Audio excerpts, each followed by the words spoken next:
Good Monday morning, Market Chameleons, and everyone joining us for the first time. Thanks for checking out the Market Chameleon pre-market show with myself, Will McBride, and there is all the way from Philadelphia, Dimitri Pargamanik. How you doing, D? Good morning, Will. How are you? Excellent. You want to start with the disclaimer? It's up there and running. Yep. So good morning, everyone. Before we get started, keep in mind, Will and I, Market Chameleon, we're not a registered investment advisor. We're not a broker dealer. We're not telling you what to do. We're just sharing ideas. If you need professional advice, call your registered investment advisor or call your broker. That's what they're there for, to give you advice, provide you with guidance. There's the disclaimer.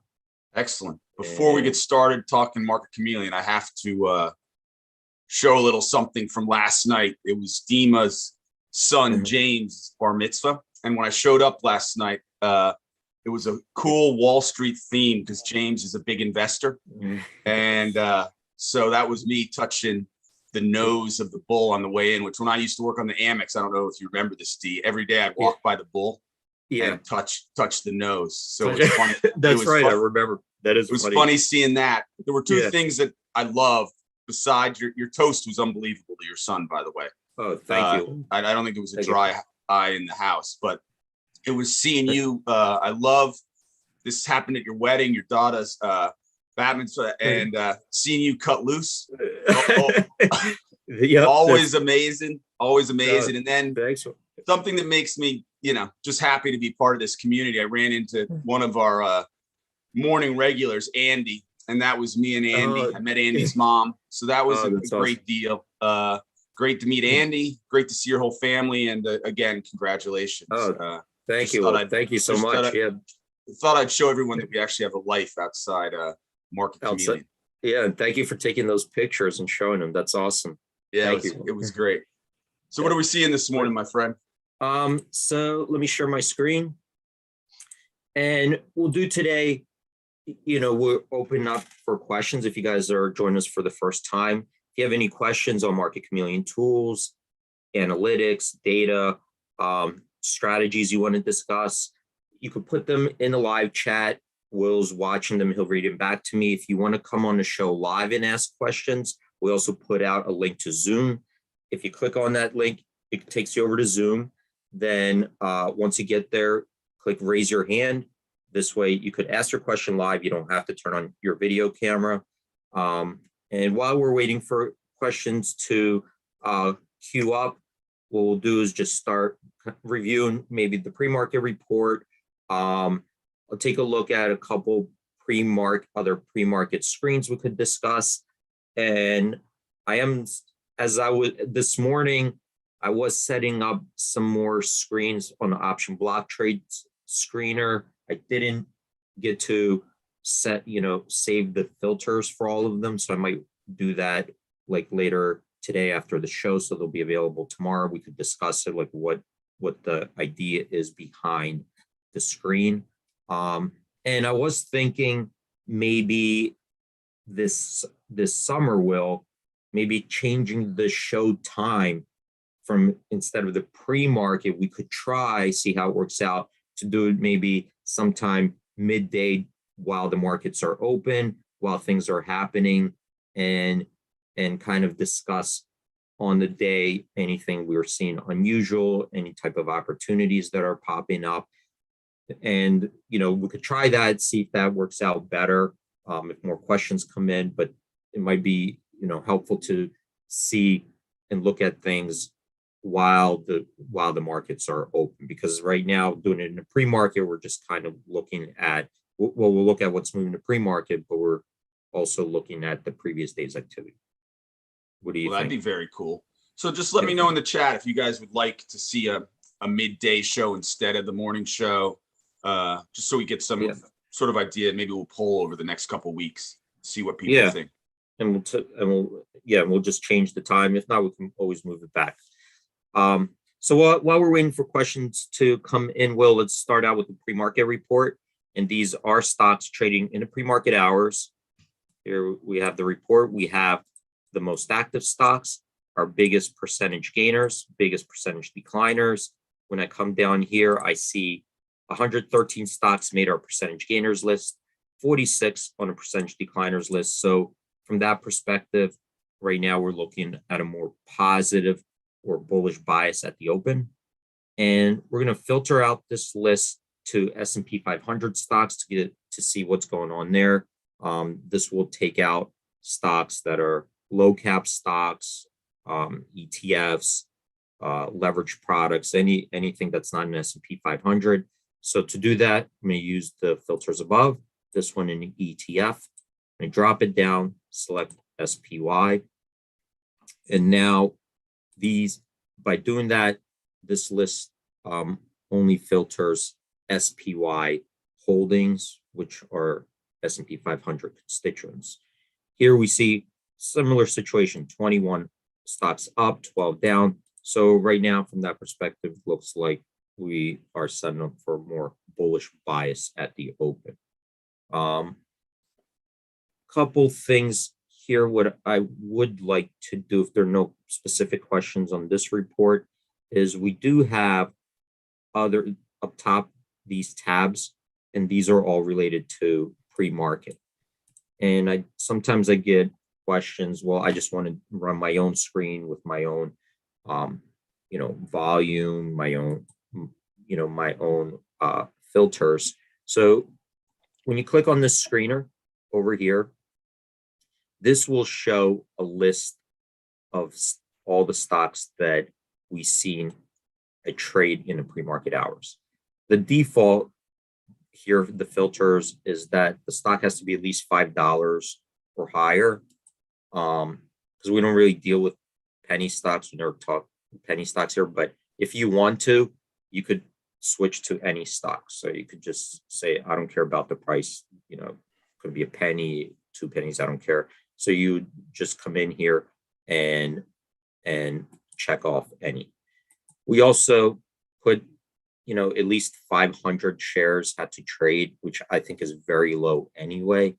But you could change that to any as well. So if I do that, this is an unfiltered list. So you could see that, well, now it's showing no volume. So let's do, so I'm going to have to do at least 500.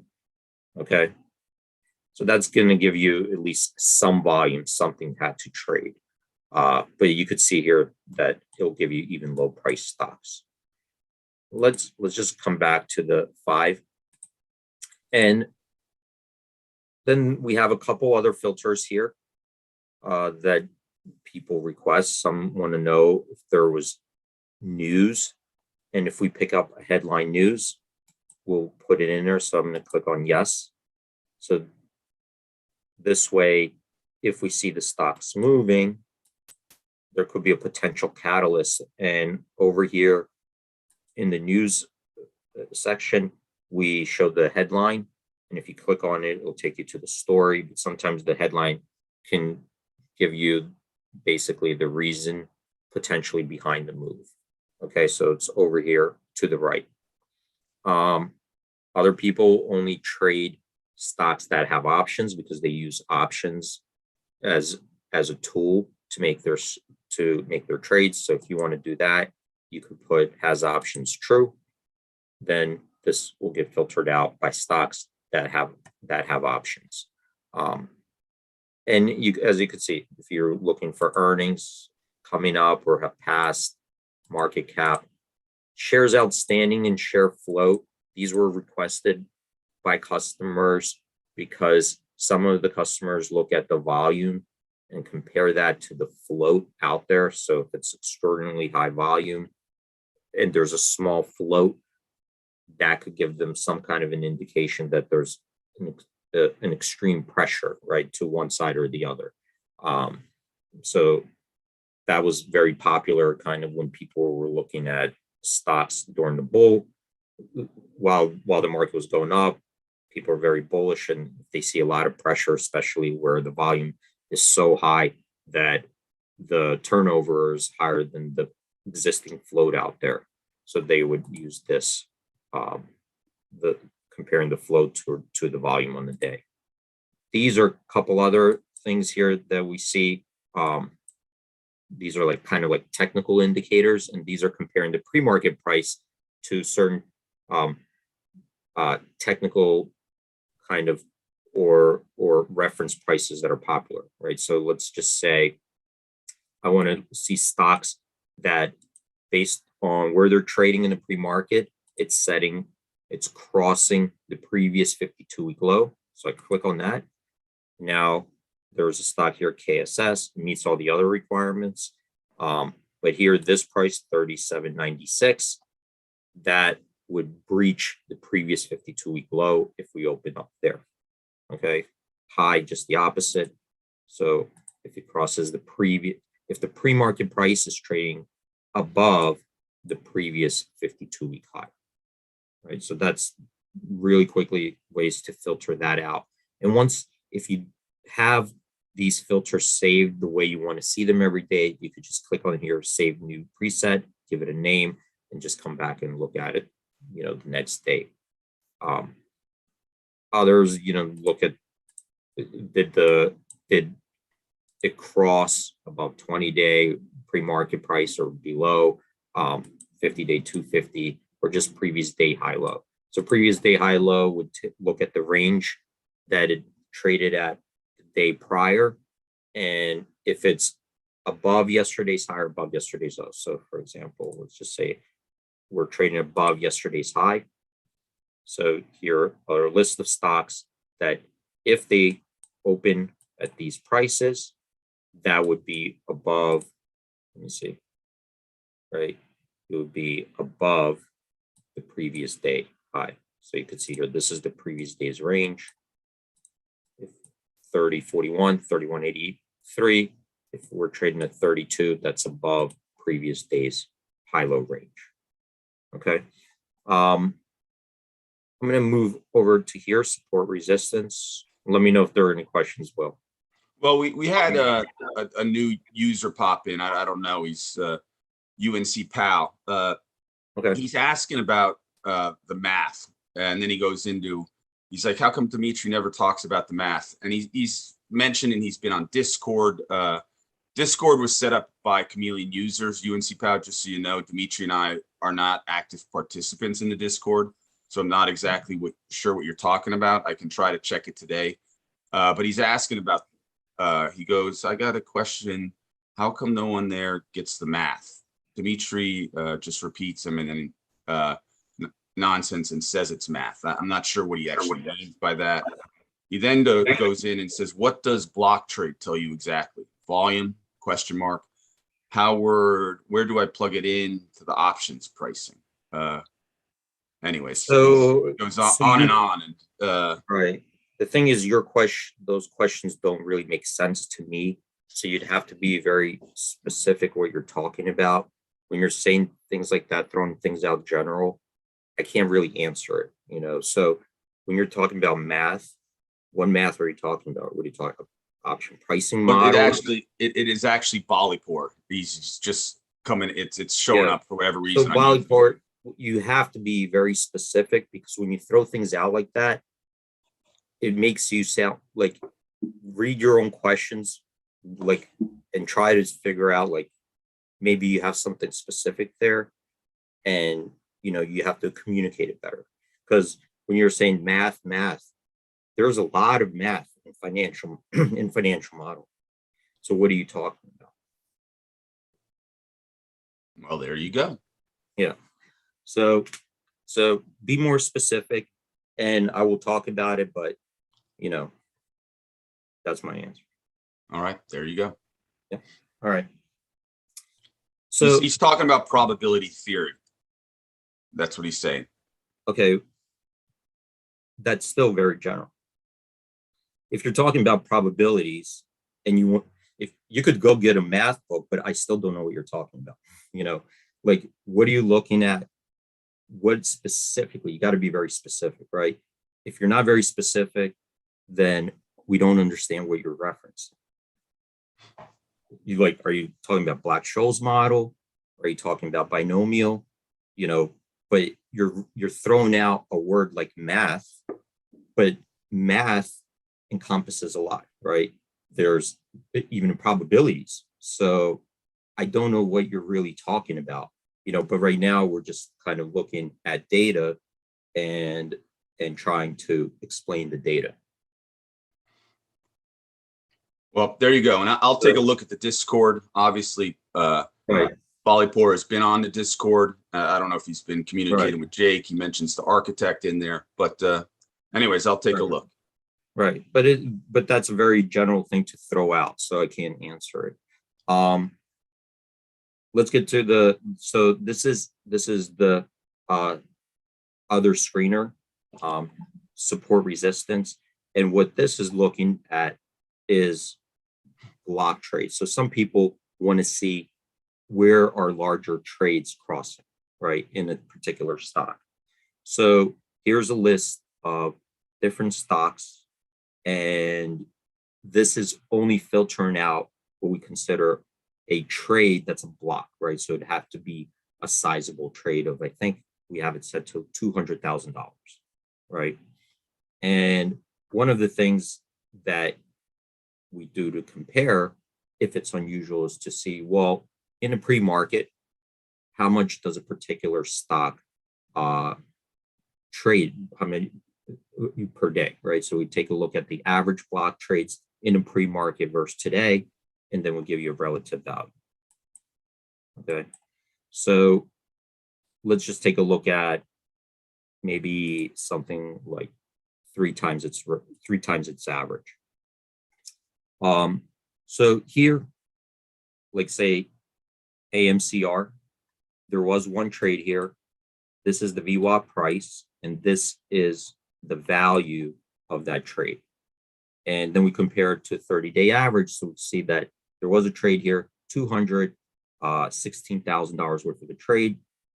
And on average, it trades 50,000 in block trades. So you can see there, that's 4 times its average size. And if you wanted to go, since it's one trade, you could kind of go and take a look at it, what happened. But what we do see is that after it traded at 1335, we see here that it has traded higher afterwards. Okay, so that would give it, then we could kind of make an inference that whatever that cross was, there wasn't any more, the pressure was to the upside afterwards. All right, so that's one thing that's way to compare a block trade in a pre-market, and then compare that to the average size and what happened afterwards. So you could come here and look at that block trade. So that's one of the things that people ask to scan for in a pre-market. If there are no questions on some of this pre-market, what I wanted to also show is some of the straddles or straddle prices.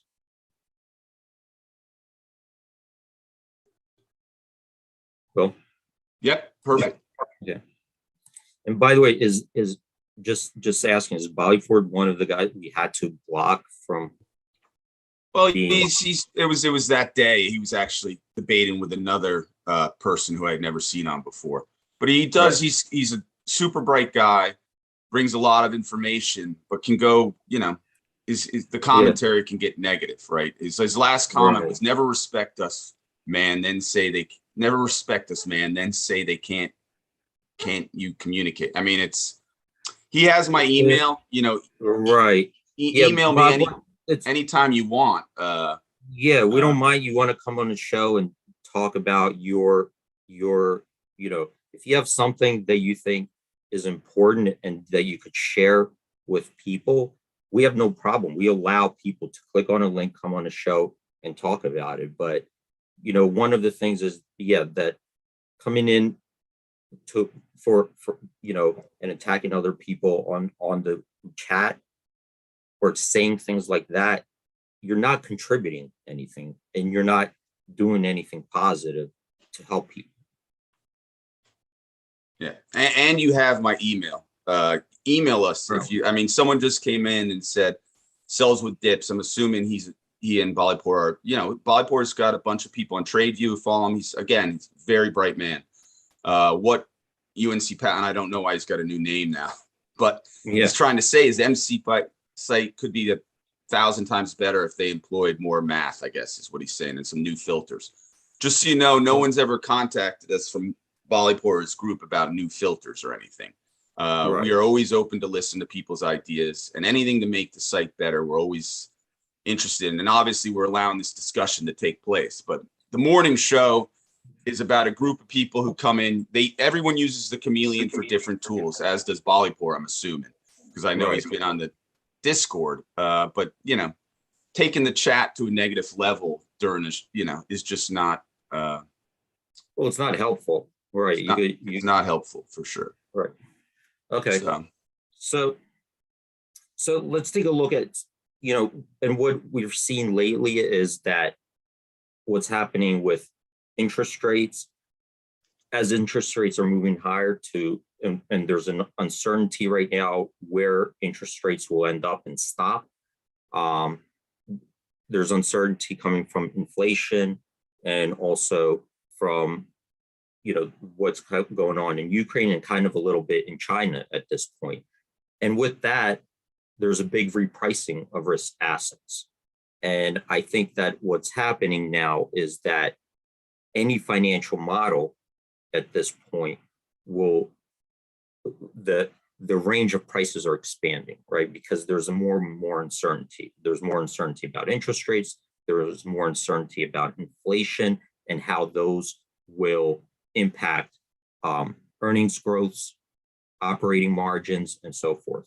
And we're seeing that in the volatility, right? We're seeing a lot of differences of opinion. We're seeing a lot more illiquidity because of all those uncertainties. And one way to kind of just see where the ranges are, like, for example, in SPY, we could go here under options and here under activity,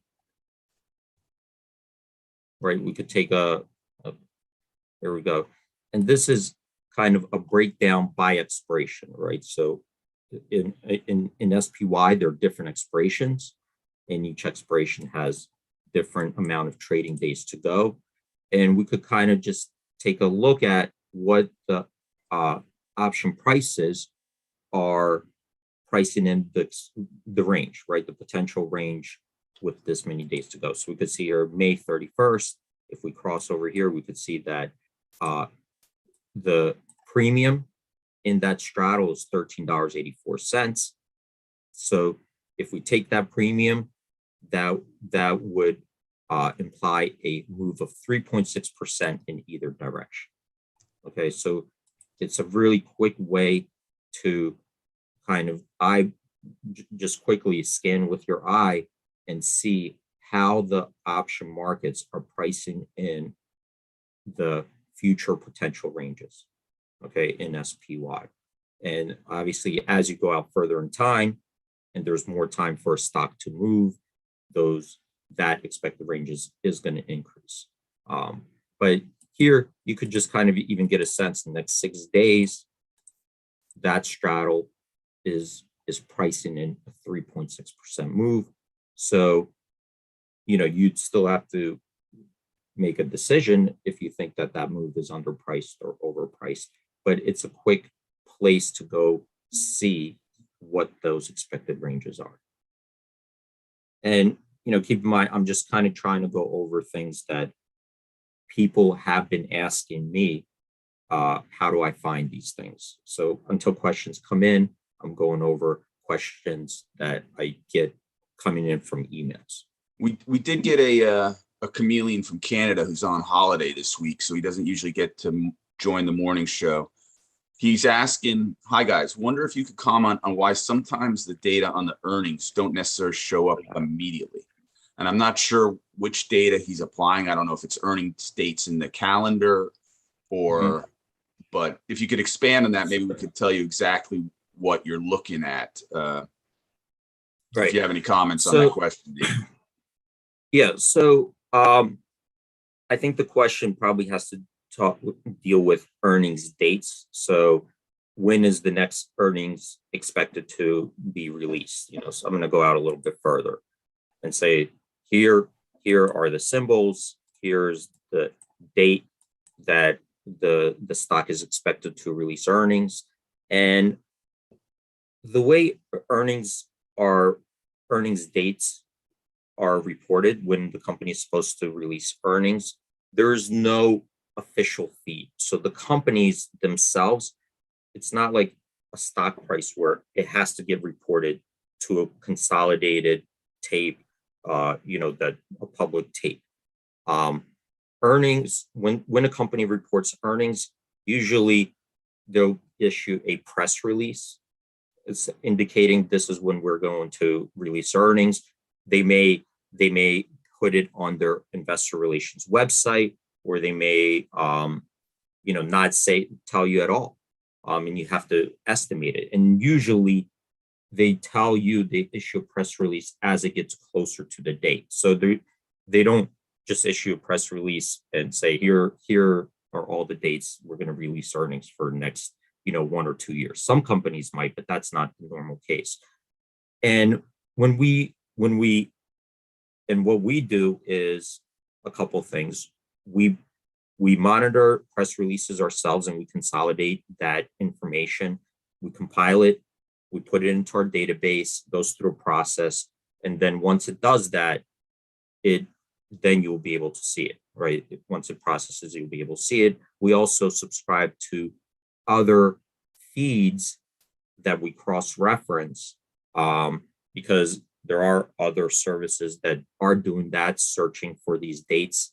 And if we could find the source, we put it into our database, and then you'll see it. So it's a manual process. There's no way to just link up. The SEC doesn't require you to say, put in a filing when you're going to release your next earnings. Their requirements, once you release it, you put the filing, you have to file it with the SEC. But upcoming, you have to kind of look here. I'll give you an example. Let me see if I could do it from the dashboard. So this is a new scanner, right? And I'm just going to put keyword earnings. Let me see if I could find some. I'm going to take out, just take out the alerts.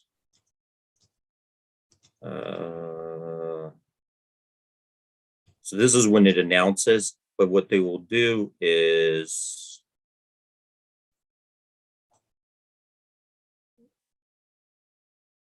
so some of these are announcements, but what you'll do is, as you have, somebody has to go through these press releases and find out if a company issued a press release with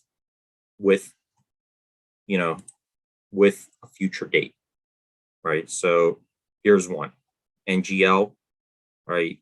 They're gonna release earnings June 6th. So somebody has to read that, confirm it, because it did come from the company itself, so it's an official source, and then we put that into our database, and then it pops out. So there's no way to immediately do it, right? Because it's a manual process. That's why you're not going to see something immediate, or you might see on a different website somebody get it first. Does that help answer the question? Yeah. NA has another question. I just put the support email, and Bollypore can use that as well.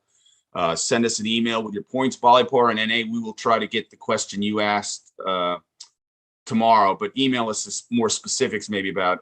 Another question I had is in the stock pattern moves. So email that over. We'll try to get that on tomorrow's show. Thanks for all the discussion, everybody.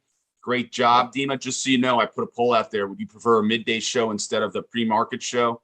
It was actually, with like 30 people in, it was 50-50.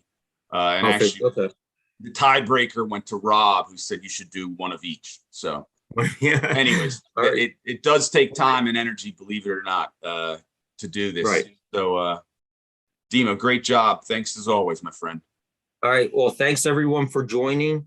Have a great trading day. Stay safe out there, and we hope to see you guys tomorrow.